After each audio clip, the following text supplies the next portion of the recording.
One little personal incident about what I mentioned, about people's past, a personal experience that I had. I was at a masjid where I was leading the prayer.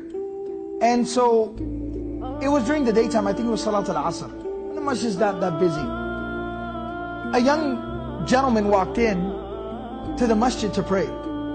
Now, the gentleman was literally covered in tattoos. From his fingers up to his neck, completely covered in tattoos. And so, now obviously somebody like that walks into the masjid and what do we immediately do?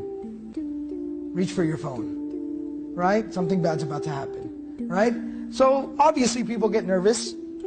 So we were actually walking in for the prayer, the iqamah was being called. I said, Assalamu alaikum, he said, Wa alaikum assalam. We went in and we prayed. After salah, I turned around, I said, first time I had ever seen them there at the masjid. I said, Assalamu alaikum, brother, never seen you before. He said, yeah, I just moved to the area, just last week. And so I just found the masjid, I just got a job, I just found the masjid, and so thought I'd come pray after work. And he was still in his work uniform. So I said, okay, mashallah, welcome. And so then I started talking to him, where are you from, where'd you grow up, what's your name, started getting to know the brother. And he starts talking and talking, and he starts telling me his story, kind of his story. And he says that he's of Thai background. Eastern Asian, Thailand. His folks are from Thailand. He's of Thai background. And he tells me that his uncle was really caught up in the crime ring, in a lot of drugs and a lot of crime where he grew up. In California, his uncle was caught up. He was like a gang leader. He was really, really bad, involved in a lot of horrible stuff. A lot of crime, a lot of bad stuff. He said growing up, his mother tried to shield him and protect him from that the whole family history there in the family situation. But he said that eventually he joined the family business. He said like around 14, dropped out of school, started, slinging drugs, selling drugs on corners, started committing crime, started robbing people, drive-bys, the whole bit. Got involved in the whole scene. And he said by the time I was 23 years old, I'd already been to prison twice. Horrible life, just crime all the time. And he said when I was 23 years old, I was arrested for the third time. Now in California, they have 3 strikes.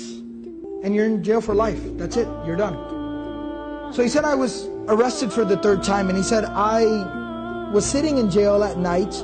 The next morning I was going to be presented, I was going to be arraigned, presented before the judge. And he said sitting there at night, I realized this is my 3rd strike. And he said, at that moment, it finally hit me, my life is over. My life is over. I'm 23, and my life is over. And he said, at that moment, it just sunk in. Because when you're caught up in that whole lifestyle, you don't think. He said, it sunk in, and it hit me. My life's over. So he said, at that moment, I just couldn't help myself. He said, in my cell, I fell into sujood. I did sajda. I put my face on the ground. He said it was the first time in nearly 10 years that I had done sajda. The last time I had done sajda was 10 years ago when I went to the masjid with my mom. Since then I hadn't even done sajda. I hadn't prayed for 10 years. He said I did sajda, and at that moment, life changed. He said I cried all night long. And I made dua to Allah, and I said, oh Allah, I realize what I've done with my life. Give me another chance, another opportunity. I'll change my ways.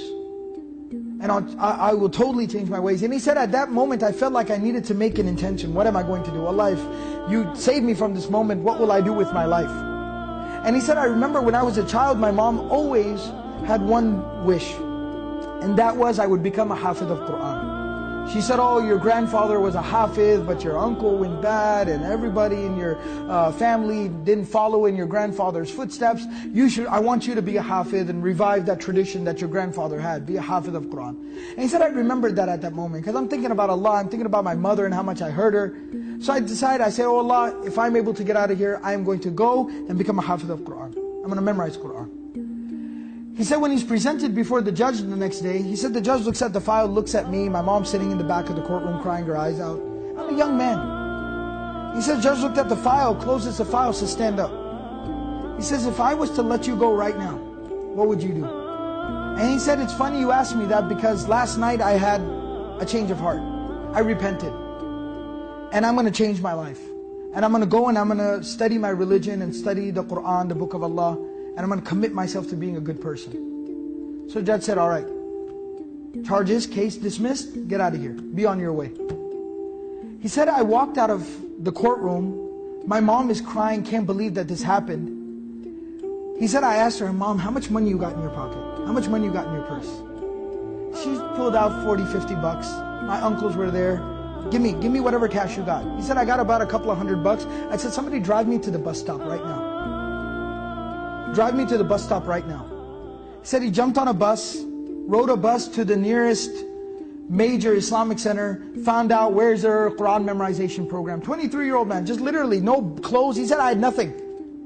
I went to an Islamic center, said, where can I go to memorize Quran? They said, oh, there's a place, there's a school for Quran memorization that's 200 miles from here. It's in this city, this is the address. He said, I jumped on another bus on a Greyhound and I went to there. And I literally walked in the door and said, hi, my name is this, I want to memorize the Quran. Like, okay, come on in. The man tells me, he was 23 years old at the time. He memorized the entire Quran. This young man didn't even know how to read Alif, Ba, Ta, Tha. He started from scratch. He memorized the entire Quran cover to cover in 8 months.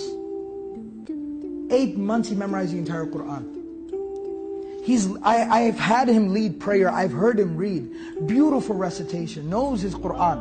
And today, years later, a husband and a father. And his children, when you see his children, the adab, the character that they have, he himself personally is making his children memorize Quran. Amazing. People's past and what they can become.